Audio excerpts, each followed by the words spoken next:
Welcome, everybody, to another episode of the Dolphins Brawl. I am your host, Louis Sung, and with me, as always, is my co-host, Chad Ronenbaum. And joining me tonight are some two very good friends of ours. We have Dante Collinelli. Let me say it right. Dante Collinelli, right? Collinelli. You were close. Real good friend, Louis. You can't even say his name. Listen, it takes a while to say things like Indomikong. I dare you to say Tua's first name, Mr. Alabama fan. I can't even say it, and I'm a Bama and Dolphins fan, and I can't say Isn't it right? Tonga Vailoa? Tonga Vailoa? That's the last name. Oh, Yeah. I'm not even going to get on the first name. I'm lucky I can say the last name. I usually just stick with Tua. Yeah, That's probably the smartest thing to do. And, Same. of course, Ron Canniff is joining us as well for the second week in a row, now in person like this time. And everybody seems to be sporting some form of Dolphins gear except me. I'm starting to feel like I shouldn't be the host of this show. It's like, let me just pass the torch to somebody who's actually a real Dolphins fan. Anyway. You're playing the role of the journalist, so you're not supposed to wear any gear. You're supposed to be unbiased. Oh, Okay, fair enough. There's that. Fair enough. I was trying to I save. appreciate that, Ron. Thanks for bailing me out there. Okay. So what we're gonna do tonight, gentlemen, is courtesy of our good friend Jason Sarney, who has taken over and done a fantastic job so far with the Fin Maniacs podcast. He is basically running the whole thing, and he has been gracious enough to give me access to the mock draft simulator for the Draft Network with the ability to trade up. So, gentlemen, this is what we're doing tonight. We are going to be doing a full 7-round live mock draft, just like we did the other night on the Fin Maniacs Fincast, as he's now calling it. So, and I am going to rely on your expertise to help me decide what the Dolphins are going to do as the draft goes on, okay? So, let's go ahead and without further ado, let's go ahead and get started with that. Not even going to waste any time going into it. So, the Cincinnati Bengals are on the clock with the first overall pick, and the Miami Dolphins have an option to make. So this is where the whole debate starts. Are the Dolphins going to trade up? Are we going to trade up, gentlemen? No. I'm not. Wait. Stephen Ross is running. Wait, he's running down the stairs. He's knocking on the door. He's yelling at Greer right now. Give me a quarterback. Yeah, but which one, sir? Which one? No, you got to trust me. I trusted you with Minka. You've blown your chances. I was just trying to give it some realism. Go ahead and give Cincinnati to Burrow. We're not trading up as long as everybody agrees.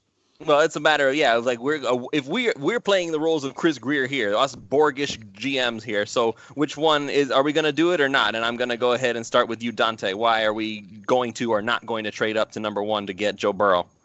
I don't think we need to. Seems like a place where we don't need to allocate resources. I think we can sit at 5 and we'll have our pick between Tua or Herbert. I think they're comparable quarterback prospects. The Bengals are going to want a lot for the first pick. I think we just stay pat at 5. All right. And Ron, you were saying something, though, on Twitter. I saw it earlier. I'm like, he must have some thoughts on this. Oh, as far as moving up to 1? Yeah, you know I'm not a fan of that. I don't even think that Burrow is like this can't miss, prodigy as it is. I think he is the number 1 quarterback. At least I've been anytime you see a tweet from me that doesn't say that, to say he's going to suck worse than all the others, that's me trolling. But in the real world, I just don't believe he's this can't miss prospect that is a once in a decade type kind of quarterback. I just don't believe that. So I don't think he's worth what it would probably take to even move the 4 spots, which is both our number 1s, or our higher number 1 this year, and probably one of our number 1s next year, and maybe a few other picks. I just don't think it's worth it. I don't think the gap between him and Tua, hate to say it, even maybe I'm just trying to sell myself on Herbert. Maybe even him and Herbert. I don't think it's a big enough gap that it's worth it. And what about you, Mr. Ronenbaum, who, by the way, I did not mention your hat yet today. It looks like a Scully or something. Yeah, didn't wear a Dolphins hat today, so I'm just wearing a... It's different. Yep. This is a tough one because I think you make an offer, but I agree with you guys. I don't think the Bengals are going to take it. But well, we want to find out. What's your offer? I'm offering our first round pick that's 5th overall and our first round pick that's 26th overall to move up. That's what I'm offering them. I don't think they're taking it, but I'm offering that to the Bengals for Burrow. My reasoning is he comparable as a prospect to Tua? Yes, but Tua's got the injury concern and Burrow doesn't. And so I'm willing to make that offer to get Burrow. That way I'm keeping our 18th overall pick in the first round. And I'm good with that. I'm absolutely not offering all 3 of our first round picks. I'm not offering 2 first-round picks and a first-round pick next year. I just don't think he's that. Agreeing with Ron, he's not a surefire prospect. I think he's the best quarterback prospect. I'm willing to give up a late first round in our first round to get the top quarterback first round pick, but that's all I'm willing to give up. All right, gentlemen, do you concur with Chad's offer? Would you be willing to give that and see what happens? I don't want to trade for Burrow. I'm not as sold on him as most others. I'm just not. I just don't think the gap between him and the other 2 quarterbacks are enough. We can talk about, is it even a risk that it's possible that it got to 5 and somebody snaked all the other 2 as well? Well, that's a different conversation. Right. After we get past this, it's do we move up for Tua, or even do we move up to 4 for Herbert because we're scared somebody else is going to go do it in front of us. But moving up for Burrow, no, it's just not worth it to me. Yeah, I think Tua's checked every medical box that he's had during the process. The hip looks good. The ankles look good. He said today he's 100%. I just think it's, maybe you throw an offer on the table. I think, doing your due diligence is important in a draft room, but I think sitting at 5, I still think we get our guy. So. All right. So, and I am pretty much in agreement. I don't want to give up any picks. I feel like Joe Burrow is not really special enough to go for that kind of a trade up. Again, there's plenty of quarterbacks available in this class. It really is a talented quarterback class. It's just a matter of how much faith do you have in your coaches to develop whoever you pick. So I'm not giving up first rounders. So that's 3-1 in favor of not trading. So now we will continue to go forward with the process, and we are going to continue seeing what's going on. So I'm going to go ahead. Chad, do you have any last-minute arguments to make the offer, or would you just prefer to keep going? I'm not disagreeing with you guys. That's just what I'm willing to give up for the top quarterback prospect. If I had to pick between Tua, Herbert, and Burrow, I would select Burrow, which is what the Bengals are going to probably do as well. So I'm willing to give up the late first because we would still have 2 first-round picks and this year and next year. So if he's the guy, you want to go get him.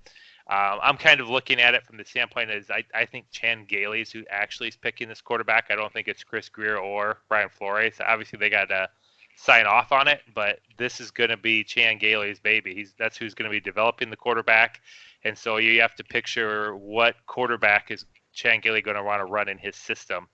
And I think Burrow would be probably the best fit of those 3, but they're all 3, I agree with you guys, talented quarterbacks. They're all probably top 10 quarterbacks without a doubt. So I absolutely am not giving up more because Tua and Herbert are also in this draft. All right, then we're just going to go ahead and continue moving forward. So we're going to start the draft, and the Bengals do indeed pick Joe Burrow. Do you guys want to move up to 2? With a real quick question. No. No, I think it's going to be too expensive to move up to 2, even for Tua or Herbert. Okay, I'm trying to be realistic, and the reason I think that is not only are we moving up for a quarterback, but you're asking Washington to give up on Chase Young. They're going to want a lot to do that because they know if they drop down to 5, Young's not going to be there. And maybe they get lucky and Simmons is there, but Simmons, he's great as he is. I really love him. And I kind of want to talk a little bit I was in another mock draft where I did do some moving around and did some interesting things. So we'll talk about that maybe after we do ours. But I did end up with Simmons. I love him, but he's still not. I don't think he's still going to be considered as good as Chase Young. I just don't. I think the Redskins would want almost as much as Cincinnati would want to move up to 1, almost, because of what you're asking them to give up on top of moving up for a quarterback. All right, fair. And Dante, Chad, do you concur? No trade up to 2? No, I'm fine with not trading up to 2. I think the only reason you consider moving up to 2 is because the Redskins called you and they said, hey, the Chargers are moving up to 2. Can you beat their offer? Yeah, I think that's the only reason you would consider moving up in this situation. But for our purposes, I think standing pat is good. Well, I guess realistically, yes. I think I would make the same offer to the Redskins, the Lions, or the Giants in all 3 of those slots. But I don't think the Redskins taking isn't going to happen. They're not going to give up Chase Young without getting an additional first. All right, so we'll go ahead and continue the draft then. Resume. So yes. Oh, the Redskins selected Tristan Wirfs over with their pick. So that means that that's not Chase happening in a real draft. Yeah, but that's fine. Whatever. Nothing is perfect, man. Nothing is perfect. No, it's cool that they do that because you never know what craziness can happen. I just don't believe that's going to happen. I think I the don't Redskins take Young there all day. Yeah. All right, so Chase Young is available still, so we'll just go ahead and continue. So just to be clear, real quick, yes or no, we're not trading up to the third pick. I'm No. offering. You're talking about the Lions now, pick? Yeah. I absolutely offer the Lions our fifth overall, the first round, fifth overall pick, and I offer them our original second. Our second round. Okay, Dante, Ron, do you want to see what happens? Because it'll say yes or no. It's not like it's going to be guaranteed. The computer's going to decide whether it's a fair trade or not. Go ahead, Dante. Go ahead. I think I'm okay with that. I think 5 and 39 is fair. We don't lose any of our other first round picks. We move up just the 2 spots, secure our guy. I think 5 and 39 is a good offer. All right. And just to explain why I'm doing that, Lewis, I did this a little in the last show, but I think this is an important fact, Right. is our second round pick is higher than anybody behind us, and nobody in front of us is moving up. So if we put our original second in the pot, that means another team has to give more than their second. They're going to have to give a first, or they're going to have to give their second plus an additional pick. And I think if our goal is to get Tua or Herbert, whichever, and that's who you want, I don't think you mess around with keeping that extra second. I think you put that on the board just to stop some team from trying to move up really cheap to move up there on you. All right, then. Do you want to see if we can get another pick from the Lions, like a late rounder, or no? No, I don't think. I think that's yeah. best you're going to get. All right, so let's go ahead, and I'm going to hit confirm trade. Hold on 1 second there, man. It's my turn. Lewis, God. you know when you're on video, I see you roll your eyes. Just saying. Did I roll my eyes? I thought I was just like, because I'm looking No. here and here and there. I only wanted to I want to just kind of piggyback on something you said last week, Lewis. And how long will Miami play the game? You were saying that you don't want to be the first one to pick up the phone if you're Miami and make offers. You want to let other teams make offers, and you know that phone from Detroit or from New York is coming to your way if someone makes them an offer, because they want to see if they can get something a little better. How long do you make that? How long do you wait that 15, 20 minutes, whatever it is, they give you 10 minutes before you decide, hey, I really do want to consider moving up here? I don't know. I'm wondering. So I think maybe you kind of have to wait pretty late. And if that phone doesn't ring, do you pick up the phone? If you pick up the phone, I love Chad. I love Chad's offer. Exactly. Gonna give him the 5th, because that's really just a swap, the 5th for the 3rd. I don't really consider giving him the 5th. We're getting the 3rd. So that cancels itself out. What you're giving up would be that higher second round pick. I think that is very fair to go up and get what you would consider a franchise quarterback. Right. And so now I'm going to piggyback off that, what you just said, and basically say you are absolutely correct. And I still believe that. I wish that simulators could go that far into it and be like, hey, so this team, they just offered this. Do you want to counter that? That would be an amazing feature to be added to future simulators. So all you programmers out there who are thinking about this might want to throw that in there somehow. But I think you kind of almost have to play Madden to get that deep. Yeah, that has to I mean, hey, I don't think Madden gets that deep. Madden has I haven't played Madden since '94 on Sega Genesis. Sorry. My kid plays it all the time. I haven't played it in a long time. But I kicked butt. I just want to say I rocked that. You knew all 3 buttons and which one did what. Exactly. Yeah. Knew how to throw the ball. With a little touch. Knew how to dart it. I was the. All right. So just to confirm, we're good with offering up our first and our second to see if we can get to 3. Yeah, sure. I think so. That's what I'm hearing. All right. So let's go ahead and see what happens when I hit confirm trade. Congratulations, the Lions have accepted your offer. So now the Miami Dolphins are picking number 3 overall. So now are we going to assume that Chase Young actually is not there? Because we would assume, but even if he was, we got to take the quarterback, even if he was. You're not moving up for him. I just wanted to be clear. Okay, so we have our choice here: Tua or Herbert. Herbert all the way, right? Tua. No, you know what though? I think Tua. Maybe you guys don't think Tua. I think if you move up, I'm thinking Tua. If you move up, you move up for Tua. Here's the thing. I mean, I think Tua's the guy too, but I think we should at least talk about Justin Herbert. I mean, all the smoke going on with the Dolphins and him. I think we should at least discuss it, just to the fact that he's healthy. He's a good quarterback prospect. I mean, I prefer Tua. I think he's far superior in every way, every metric that you could think of for a quarterback. But Justin Herbert's not a bad prospect. Too many Dolphins fans just think that he's some trash quarterback, and I just really disagree with that take. So, again, I think Miami is much higher on him than the Dolphins fan base is, and I just think we'd be smart to at least talk about it here. Fair enough. So, can you convince me to say that Herbert would not be a bad choice here? Oh, I think he already did. Yeah. Well, no. You said he's. I think the only reason you draft Herbert over Tua is if you're not comfortable with Tua's medicals. And I think, we're sitting in a situation here where, we have the coronavirus epidemic that's preventing teams from getting medicals. Tua's checked all the boxes. You hear reports that people are upset that they haven't been able to, interview him with their own doctors, and all they've got is third-party medicals. I just think it's worth a conversation. I personally would draft Tua. He would be the guy that I would trade up for. I think he's, he would be my QB1 in this class if it wasn't for his hip injury. But, Justin he's got more arm talent than Tua. There's no doubt about that. He has a better arm, and he's much more mobile than Tua is. So there is upside to drafting Herbert. I don't think you trade up for him. I think Tua is the better player. But if you're not comfortable with Tua's medicals, I don't think there's any shame in drafting Justin Herbert. That's just my argument would be. Okay. Do you move up to 3 to do that, or do you just stay at 5? No, I would stay at 5 if that was my plan. Yeah. If I'm not comfortable, obviously we traded up. I think we should draft Tua. I'm in agreement with you guys, but I think just having a conversation about Justin Herbert, with all this smoke going on right now, it really just wouldn't surprise me if he's the pick. So I figured, we at least discuss it. Well, here's a little caveat: is if Justin Herbert's their quarterback, if the Dolphins internally want Justin Herbert more than they want Tua, I think you make that same offer and go up and get Herbert, because I'm pretty nervous right now if Herbert's your target about what the Chargers are going to do. I don't believe the Chargers can move up and take Tua very easily with where they're at right now with their coach and stuff, because I don't think they can afford to have a losing season.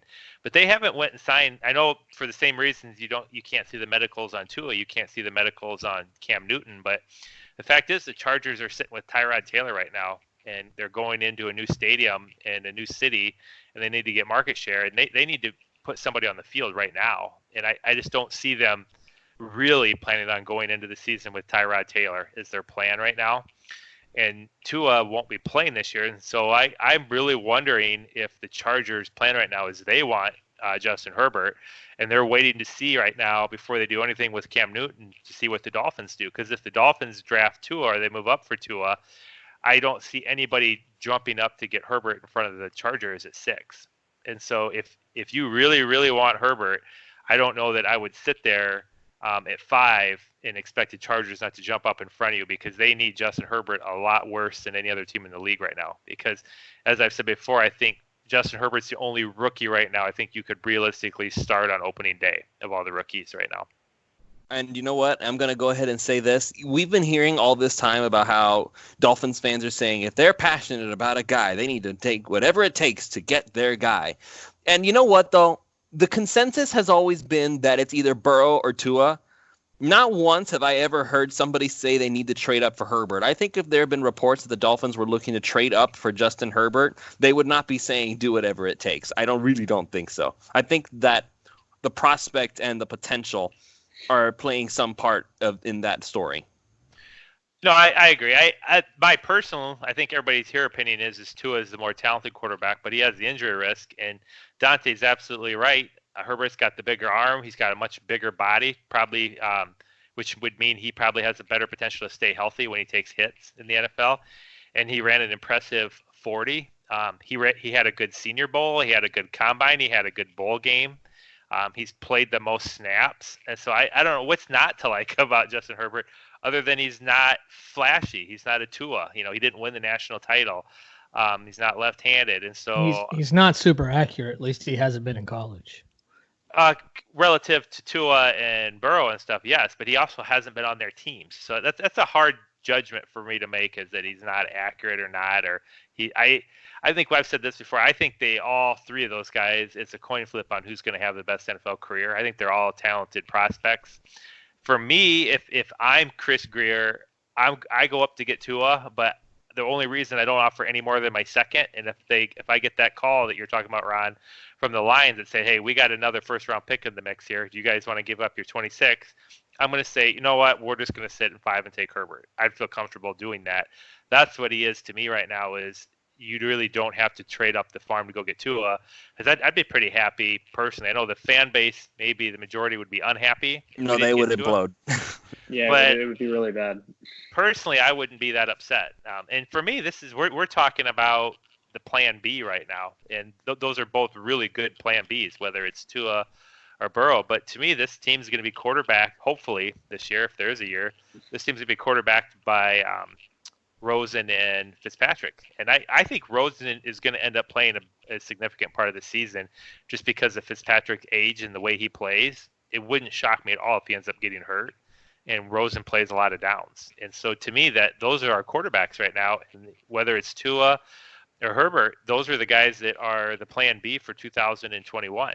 And it's going to depend how this year goes, to depend how they're going to be utilized in that following season. All right, then. So consensus made. Dolphins are picking Tua, selecting Tua Tagovailoa. And that has been done. Now, Isaiah Simmons just came off the board. Chase Young, Justin Herbert went to the Chargers at number 6. Okuda went to the Panthers at 7. Now, I'm going to keep starting and pausing it because I want to know if you guys are at all interested in trading back up to maybe get somebody. Because I know that the Dolphins have a lot of needs and there's a lot of top talent available. So we still have the likes of Mekhi Becton, Derek Brown, Andrew Thomas, Jedrick Wills, Clavon Chason from LSU as a pass rusher. So which is the priority coming up next that the Dolphins need to draft? Like, what's the top priority coming up? I think it's got to be offensive tackle. Yeah, I agree. It does. Wholeheartedly. Absolutely. And is there anybody that you feel like – is there anybody who you would be convicted enough to trade up from 18 to go somewhere a little higher? Dante? I would call maybe the Buccaneers at 14 just to move up 4 spots. Ideally, they're a team that could also be interested in a tackle. So if we can lure them away from that pick, one of the top 4 guys should fall into our lap there. I think that's a pretty good zone we could trade up into. If you want to go higher, obviously we're not going to call the Jets in a realistic scenario. I don't think they're going to drop that far. Maybe Jacksonville, if they're really committed to a 2021 rebuild, like they seem like they kind of are, they could be interested in grabbing more picks. Those would be the 2 teams that I would consider. All right, but now, and that's why I'm asking, like, would you? Like, how about you, Ron? Is there anybody? Because we still have Becton, Andrew Thomas, Jedrick Wills, Josh Jones is the one after those last 3. So is there anybody that you would say, you know what, I don't know if he's going to be there at 18? No, because you just have so many needs, and none of those guys are like super special. Like they're going to kind of change your franchise. So I wouldn't like moving up for any of those guys. I believe you stand pat at 18 and take whatever offensive tackles there. I believe one of the 4 or 5 guys is just going to be there for you because there's a lot of other good talent. There's a lot of other needs. A lot of teams have a lot of different needs besides offensive tackle.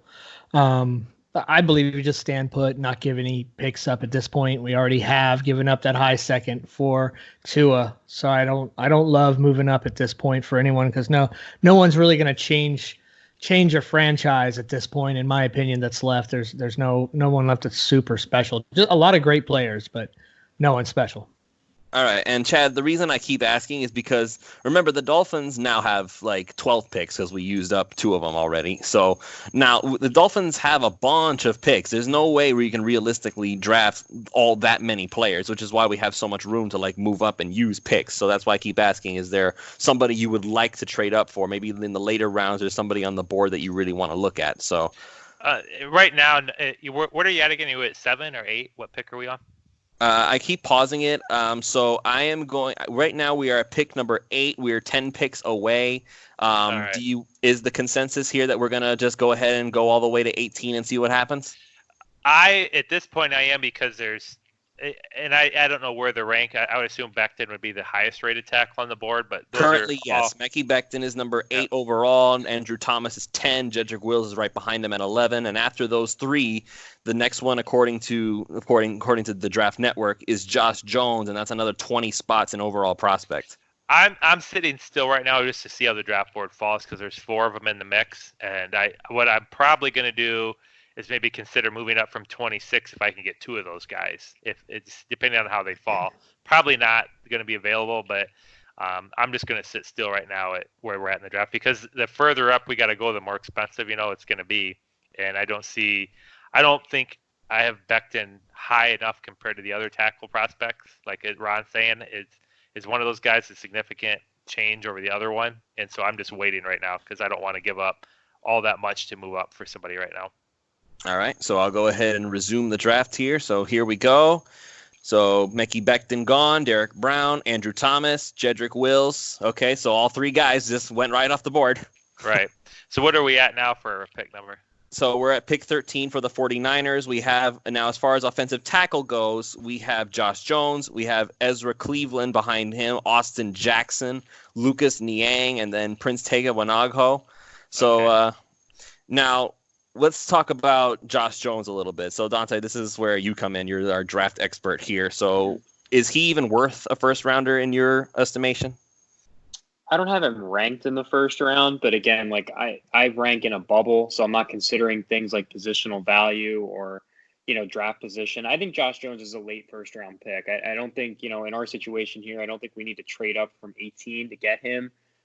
He's got some really, really bad footwork tendencies and he's super raw, but he's got really good length and he's a smooth mover. He's a bit of a, someone that you can mold into a really good left tackle, but I don't think we should give up any type of capital to move up and get him. Honestly, I would target him with 26, not even an 18. I'm not even sure I would draft him at 18.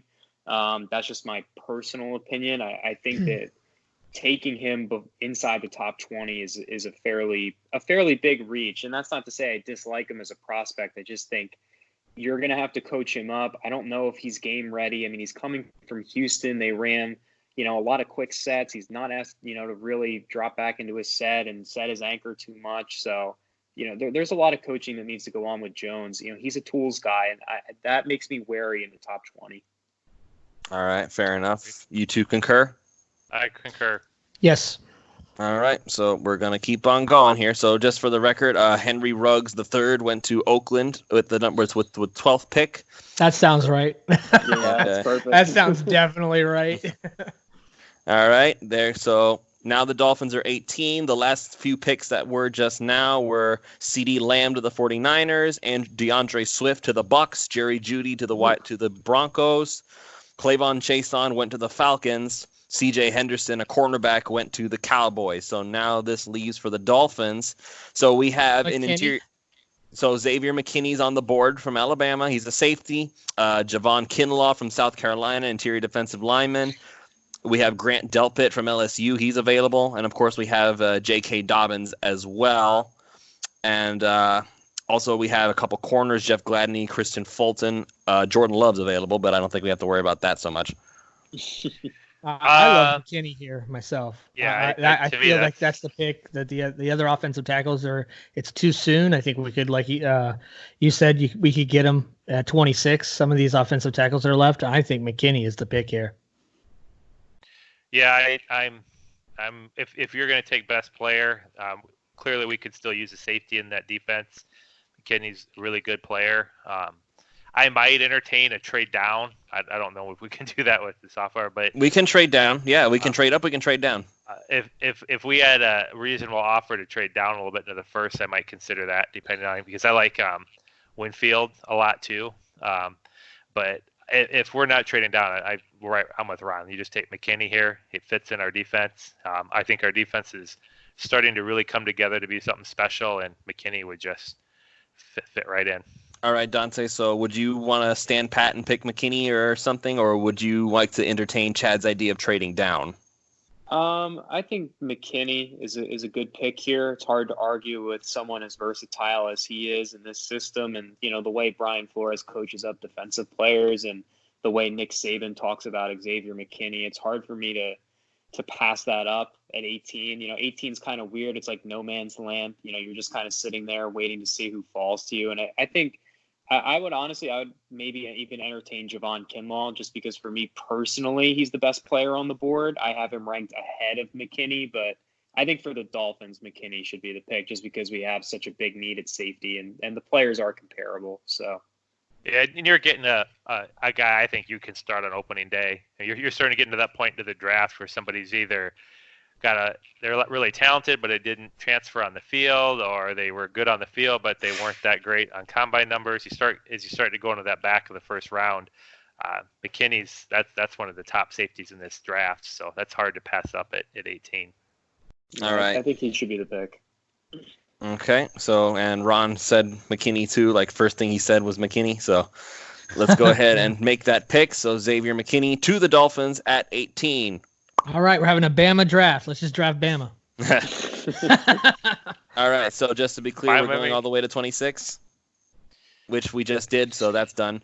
All right, so the picks that were just done here. So Jeff Gladney went to the Raiders, Grant Delpit to the Jags, Justin Jefferson, a wide receiver from LSU, went to the Eagles, and then another LSU player, Christian Fulton, cornerback, went to the Vikings. Patriots picked Jordan Love, and they're going to turn him into Patrick Mahomes 2.0 because that's what they do. And then not happening. Like yeah, don't say things like that, please. Yeah. I don't think they're drafting Jordan Love. Hey man, they need a new Brady, and they just released Brian Hoyer, so that leaves who was it now? Jared. Oh, they released Hoyer. That happened today. It was not him Hoyer. or They Kessler, Cody Kessler. Oh, Kessler. okay. I was like, Yeah, oh my just God, happened. didn't they just sign him like a week ago? Sometime today. Okay, so it wasn't Hoyer. It was Cody Kessler. Yeah, You're right. And so that leaves Hoyer Hoyer. and Stidham are there. That leaves Hoyer and Stidham. There's they're definitely picking a quarterback. That's for sure. I don't think so. I think they're going with those two. I think they're big on their young guy right now. They're going to see how he goes. Hoyer's in there to be their experienced guy. I don't see him taking Jordan Love. Okay. With all the needs they have, I don't see it. All right, so we have now Denzel Mims to the Saints, Zach Bond, a edge rusher, to the Vikings. So now we have a very interesting here. So at 26, we have Javon Kinlaw, and then we have some need guys. So J.K. Dobbins and Jonathan Taylor, both still on the board. Josh Jones, still on the board. Yetur Gross-Matos and A.J. Epinesa, both on the board. They're edge players. Dolphins have an interesting choice to make here. There are at least 3 guys here who would easily fill a serious position of need for Miami, and plus 1 guy who's just really freaking good. So, thoughts, gentlemen. The floor is ours. We are on the clock. So go ahead, Dante.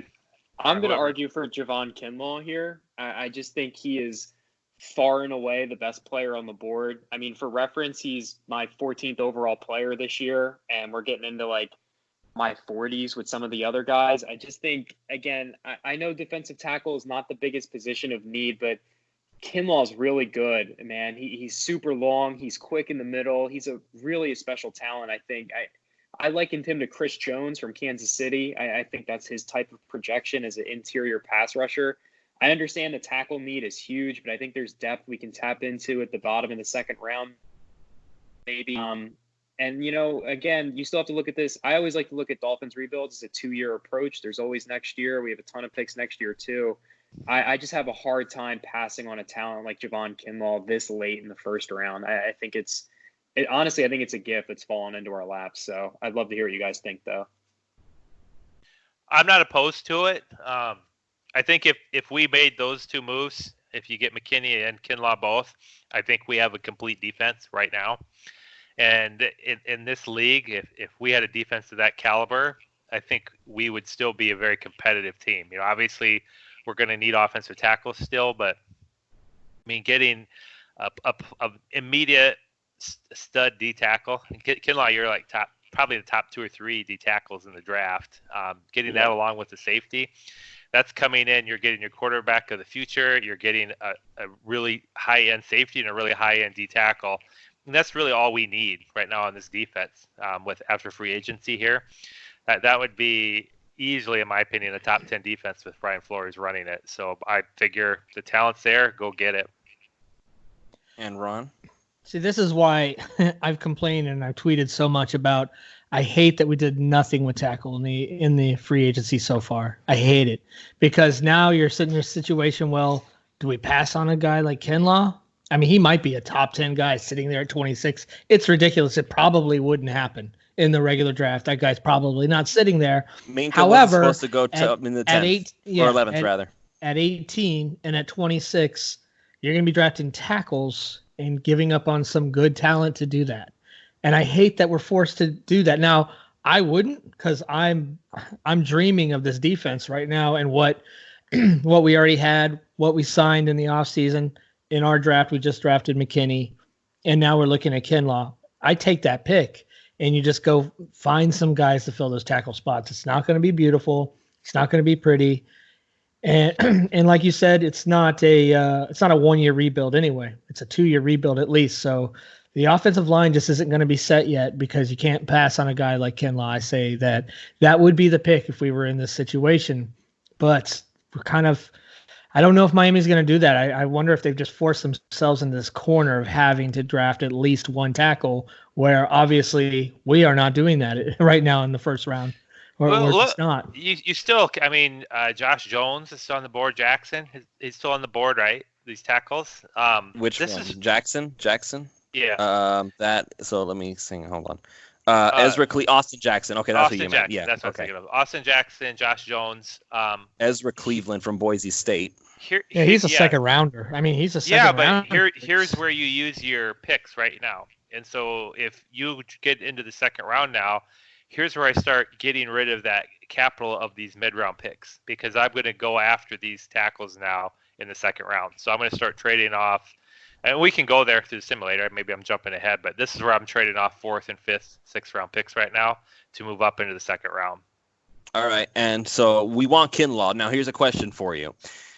The 2 edge guys, Gross Matos and Epinesa, they're still there, and that's a bigger need for the Dolphins. Is Kinlaw really that far and away better prospect? I disagree, Lewis. I think if you went before free agency, that was true. But now that we've got Shaq Lawson and Ogba from the Chiefs. Is that where he came from? I think he came from the Browns. Yes. No, he came from the Chiefs. He was on the Browns. He played with the originally. Chiefs last year. That's how I remember him. Yeah, I knew he wasn't there for a real long time. But both of those guys this is a different defense now. Those are guys coming in. They can rush the pass for some, but our DNs are coming in to set the edge. Obviously, I'm an Iowa guy, and AJ Epinesa he looks good at times, but he definitely looks like at times he disappears. He didn't have a great 40 time, and I think the D tackles clearly, if we compare a good D tackle with Christian Wilkins in there, along with Shaq Lawson and Ogba, and then have Godshaw rotating in there, we suddenly have a very capable defensive line. And so I think that's a no-brainer to go do that. And that, that to me, that's where you're at, is you're letting the board fall. And if, say, Andrew Thomas fell, that'd be a whole different discussion if he were available with Kinlaw, because now you've got 2 players, both of who would be started on your team. And so to me, that's more of a discussion, but I'm completely fine with our current edge guys right now. All right. So Javon Kinlaw it is. All right. So I'm going to hit draft, and then I'm going to pause it again because I want to see if what we're going to want to do is going to see if we can trade up. All right. So here we go. Kinlaw drafted. All right. So I just paused it. Josh Jones just went to the Seahawks. Okay. Yeah, he's going to go probably late first round, I'm guessing. That's all right. So now remember, we traded our second round pick to the Lions to go get Tua. So now the Dolphins have a late second, and that's it. So now this is the discussion: is what do we need now that is really important, and is there a need to trade up for it? So tackle. So right. So this is what I'm saying. We forced our hand now. We absolutely need to get at least one tackle worth a damn. I mean, we just do. All right. So Dolphins' next pick again is not until, let me see, the 56th pick. All right. So I'm trading. I'm offering to trade up right now. All right. So where are we at in the process? So we're still in the first round. I'm going to close out the first round. So 28, 29, 30, 31, 32. All right. So Kenneth Murray to the Ravens. Yetur Gross-Matos went to the Titans. Jalen Reagor, a wide receiver out of TCU, to the Packers. Okay. Noah Igbinoghene from Auburn, a cornerback with the 49ers. And the Chiefs select Jonathan Taylor. Okay. All right, so now we're at the top of the second round. Bengals are on the clock. That's pick number 33. All right, so now, Chad, you're the one saying you want to trade up. So how far up are you trading, and who are you wanting? So right now we have a late second, right? We're going to be pick number 56 in this round. And we have a third, right? 1/3, 1/4, right? Let me. We have a fourth. Okay, so I'm scrolling. Okay, so the next pick after 56 is pick number 70. That's a third rounder. Yeah. And then we don't pick again Until 141. It's a mile. Yeah. It's a mile. It's a comp pick. Is that the 5th round that's pick? Yeah, that's the comp pick we got for Jawan James. Yeah, it should have been a third, but because of the injury, we ended up getting screwed out of a third. So how many 5th round picks do we have? We have 3. Oh, you actually have it pulled up? Good. I do. Thank you. I do. We have one from the Kenyon Drake trade, one for the Minkah Fitzpatrick trade, and one from the Aqib Talib trade. So we'll see what you guys think here. I'm looking to move up for either Ezra Cleveland or Dobbins, one of those 2 players. Cleveland. Yep. If we're gonna move up for Ezra Cleveland, I'm offering our second, which is the later round of the second, and I'm offering 2 5ths right now. And who are we trading up to? Like, how far up are we going here? I'm offering that to every team as long as Ezra Cleveland's on. My only pushback to that is that I think we should trade up for a different tackle. I'm okay with that. Who do you have? I would say either Lucas Niang from TCU or the kid from USC, Austin Jackson. I just think Cleveland. Could we wait then a little bit? So maybe we don't have to give up as much? I would say the target would be like getting in front of the Jets in the second round because they're a tackle team as well. I would say like we could wait up until maybe their pick. They're like the middle of the second round and they're like 47 or something. What? Hey, just out of curiosity, Dante, how do you rate them against each other? If you had Ezra Cleveland versus Austin Jackson, is there a huge differential between them to wait for you? So I can do a quick search, but I know I have Jackson rated higher. I've seen him as first round mocks at times. Yeah, I think he'll go. I think he'll go probably back end of first round, start of the second round. But in a bubble, I have him rated at 95 this year. Okay. And then Ezra Cleveland, I have at 157. But like I'm just low on Cleveland. I just don't think. I think he's a total project, a tackle. I think people are getting sucked in by the fact that he's a good athlete, and that's great. But I mean, technique-wise, he's completely raw. So it's totally cool trading up. I would just trade up for a different tackle personally, but if we want to stick to the Draft Network's board, I think trading up for a tackle is the right move anyway. No, absolutely. So. No, listen, man. We're not running on the Draft Network's board. We are the Dolphins Brawl board here. We have our own idea of who we want and stuff. What are you guys off? I'm offering 2 of our 5ths to go from the back end to the top of the second right now. Instead, I was going to go after Cleveland because I had him shown as the highest rated, but I'm completely fine with going after Austin Jackson. What are you guys willing to give up to secure him right now?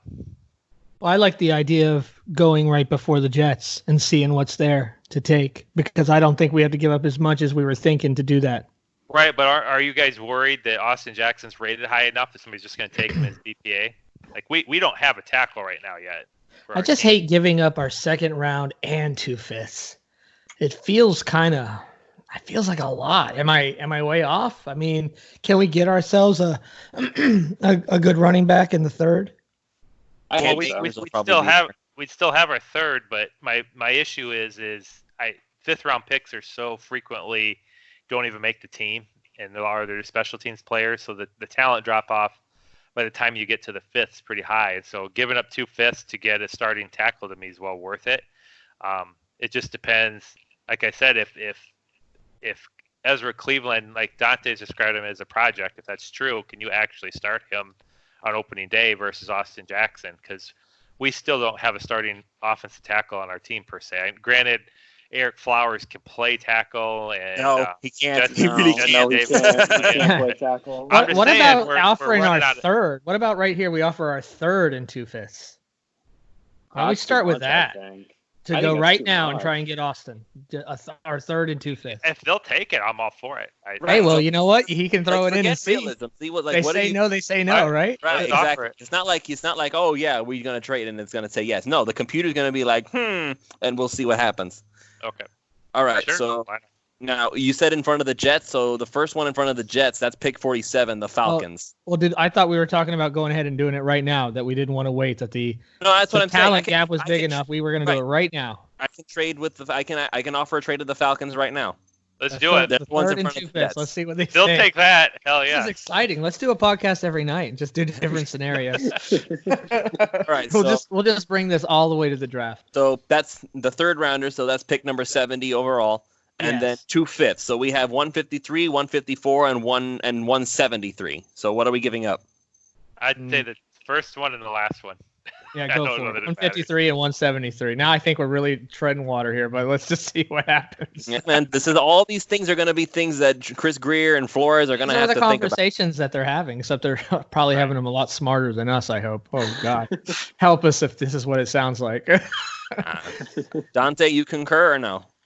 I would offer 1/5 first, and then if they reject it, come back with the second one. So you're higher offering a fifth then. third and a fifth? A third Yeah. and a fifth. Third and a Okay. fifth. All right, so There's 1/5. no Which way in one? hell they're Which taking 153 or 173? 153. Offer the higher. 153. Yeah, Yeah. yeah. All right, we'll give Show him. good faith. So- Yeah. All right, Show so we mean let's. business. All right, so we are going to see if we can get to the second round pick from the Falcons. And they have said no. Oh, Okay. try the second fifth now. Try and add in the third and come back with 2/5. the fifth. All right, so we're You going always to gotta add check 173 to for that. All right. Yes. Yeah, see what happens. Okay, trying again. Falcons say no. Don't we have a better relationship with Philadelphia? When do they pick? That would be- They'll say, All wait a right, minute, how where does about, Houston guys, pick are in you this? interested in our second and What? 1/5? What about You guys where's do that? Houston picking this? Let's offer them 2 6-round picks. They're- They'll do it. Yeah, Get Yeah. Bill O'Brien on the phone. I bet he probably would. do Well, it, what too. about our second and 1/5? That's Last what shot. I One think sec- one that second and one might fifth. work. Okay, you're talking about the Falcons still, right? Yes. Yeah. All right, so our second round pick, and are we picking the late fifth or our earliest fifth? The highest one. Take the 150. early The one. highest one. Yeah. All right, so the Falcons, we want their second rounder. We are moving up 9 spots to get there. Asking for it. Congratulations, Falcons say yes. All right. All right. We Cool. tried, and Get our tackle. you're not fired, Chad. You're not, because Okay, if they would have and- taken the third, you're out of here. So we've just traded up Trying to to give get up this everything. guy. I wanted to tackle badly. Yeah, you did. All right, so Yeah, you did, Bill O'Brien. in the time that we made that pick, the Bengals picked Patrick Queen out of LSU, linebacker, Laviska Shenault Jr. to the Colts, Neville Gallimore, a defensive tackle to the Lions, Epinesa went to the Giants, Ezra Cleveland to the Chargers, Blacklock to the Panthers, Trevon Diggs to the Lions, Cesar Ruiz went to the Texans, and then Malik Harrison to the Browns, AJ Terrell, Antoine Winfield Jr. went to the Bears. That's a pick I'd love to get if we have picks still. But Cushenberry went to the Colts, so that's the top center that was there. What Sure. pick number did Winfield go at? Number 43. He's projecting a lot of mocks in the early to mid second, Gotcha. which Yeah, depends if on we hadn't what given up our happens, second but- to get Tua, we could have had. Well, Winfield if we let's say we take a tackle instead of McKinney, that's a player I would love to get in. you would want to trade up for him then. Yeah. Maybe. I don't know. We'll see. All right, so Terrell Lewis went to the Bucks, Jalen Johnson to the Broncos, and now the Dolphins have their pick of the litter. And just to have full disclosure here, the available top players are J.K. Dobbins is still on the board at 22, and then Marlon Davidson, a tackle from Auburn, which is a defensive tackle, T. Higgins from Clemson, and then there's Austin Jackson. And we're at pick. We're in the third round now. We're in the second round, pick 47. Who didn't we take Austin Jackson with our trade? Yeah, we didn't. Well, I didn't take him right away. We still had to let the draft play out because if some other team picked Austin Jackson, then we would have been screwed out. We traded up before the pick was up. You mean? Oh man, we're all fired. I we didn't know did were it, doing Ross. that. We're all That's fired. Ross What- right there. We Get get outta outta here. here, dude. We're Yeah, the man, real like- ones taking We over. need to end this podcast right now. We don't belong on here, man. We need to get All right. 4 other guys to finish So this draft. we're Or now really at the draft. second round with our trade up, right? Yes, it's our turn now. We have pick 47. We have J.K. Dobbins, Marlon Davidson, T. Higgins, Austin Jackson, to name a few. Yeah, We know Lucas what we got to Niang do. is there too. I thought Obviously. we'd already taken Austin That's Jackson. what we We're were getting ready trading to take for. Dobbins, man. I thought we were Yeah. like winning this draft. Okay, well, I think we know what the pick is, guys. It's Austin Jackson. Yeah. Sounds Lucas good. Niang is still there too. No. Well, what do you think, Dante? I mean, I have Niang rated higher, but he has another hip issue. I don't know if I want to take 2 players with hip issues. So I'm good with Jackson here. I think it's fine. All right. I'm picking Austin Jackson. All right. So now just to remind you, gentlemen, the Dolphins do not pick again until, what was it, Ron? We just gave up 70. our 5th? We're third round, 70th, right? Yes. All right. So here we go. Then we have a mile after that. Another 70 picks. I have a debate to make when we get here. So let's. All right. So the board is running. So do you guys have somebody you want to look at? Because Dobbins just went. So we're going to keep on going. We still got Clyde Edwards-Helaire available. Prince Tega Wanago went to the Titans just now. I'm calling up. All right, so I'm going to play Stephen Ross here. Dante's my talent scout, or Chris Greer. Okay.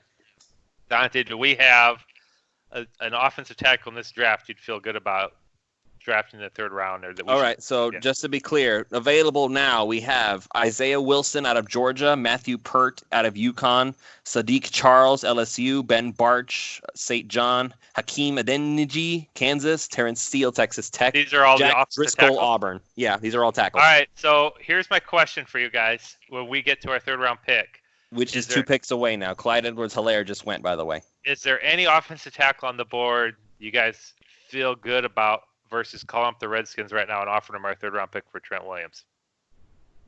No. Well, that we can't do. We can't go that deep into it, but I know, but it's a great question. It's a good thought. What about a higher rated guard though? I mean, I don't know how many guards have really disappeared. Would there be a guard that we get better play? I understand the position isn't considered as important, but we still we also need to draft a guard as well, at least one. We could always feasibly play. It's not ideal, but we could feasibly play Jesse Davis at tackle, like a right tackle maybe.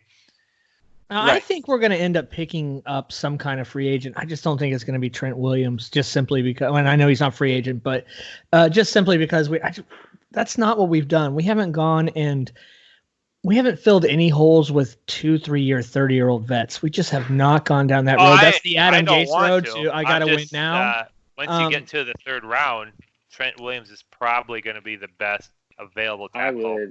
I would move that 3rd round pick for Trent Williams easily. I think most of the tackles that you're looking at starting day 1 are off the board. We at least drafted a tackle that we're comfortable with already. So, if Trent Williams comes here and he's not as good as he was, it's not a total bust. I think that'd be a great move. I think it's an interesting conversation. I don't know if Miami's going to have it internally, just because I'm not sure they're interested in dealing with his drama right now. That this contingency of leadership, they seem to be very not interested in dealing with players who have drama from their old places. So I don't know if it's a conversation Miami will have, but I think it's a conversation they should have, just because I think you're going to get. Trent Williams is going to be better than right away at least he's going to be better than probably every tackle in this class, at least in year 1. So I think it's a conversation for a 3rd round pick that needs to be had. To me, once you're at the 3rd round, it's you still get decent players, but to me, if you trade it, because I think the Redskins and Trent Williams relationship's not gonna get fixed. I think he's leaving Washington. He doesn't want to. Oh yeah, he's done. Yeah, he's out. And so the Redskins, at some point, and this is really the point of no return for the Redskins. This is the most they're gonna get for him right now. Is that so? If we offer up that 3rd round pick, in my mind, you can start Trent Williams at left tackle and you can start Austin Jackson out right tackle. Or whoever you get in the draft, that's going to be your right tackle. And what you're risking, not only the pick, but we're going to have to probably pay Trent Williams like a decent contract. Like he's probably going to want a deal that's like at least 3 years. And so we're going to have to risk some money in the deal. But to me, because the best players available were McKinney and Kinlaw, great draft picks to add to our team. But as Ron said, because we haven't got any offensive tackles in free agency, there really wasn't much out there. This is our best option if we want to have two tackles right now, because I just don't see us getting a tackle in the 3rd round that we can start. It's gonna. What about a startable guard though, Dante? Is my question. Is there, because not as many have been drafted and it's not considered as important a position. However, there could be somebody we could consider here. Because we have to make a pick anyway. This is provided the Redskins say no to Williams, right? Since the simulation doesn't allow for us to make that trade anyway. We do have to make a pick, and perhaps the better guard on the board is just going to be more valuable to us right now since we pretty much need everything, or even, even a center. I mean, you don't play him this year, but even a center. There are some guys here. I'm going to go on the list here. So Natane Moody from Fresno State, Nick Harris from Washington, Logan Stenberg from Kentucky, Tyler Biadasz from Wisconsin. So that's Michael Dieter's old buddy. That's a solid pick.